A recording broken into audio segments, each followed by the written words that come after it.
MLA Shimet baklam seng bomi khmat ya kanong krem constituency upa lambor malngyang ulapin tigna ba collection house nam arjar pulai unya kun na tiket jangka party United Democratic Party ya kani upa lambor lapun pa wakilat patai khobor hadian ke jingwan ban yakendo ilampang ke yeng dor bar thawai ke jela ba met baling do ubadei ru president ke United Democratic Party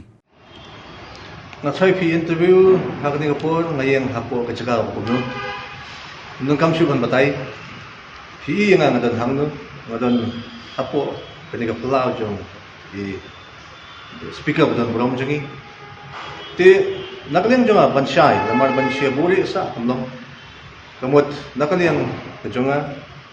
bat ki parlok ki bidan lang menta ko assembly ki parlok assembly layrai da ko jimut baskham bahag jingalam jong i speaker badan brom jongi ba lendo president jong ka UDP nganyele na ka party UDP election naman. Ato ka naglang ka circle ka submit na miki kerteng pada sa ka circle kila ada ban ya ka recommendation ki formalities na develop te kan sadam ka jing tiang burong ya baro ki nongkasyan jonga bakin ya don apo ka party UDP. Yung sabu yung program shen but kan salong hi apo ka konsusi ka jonga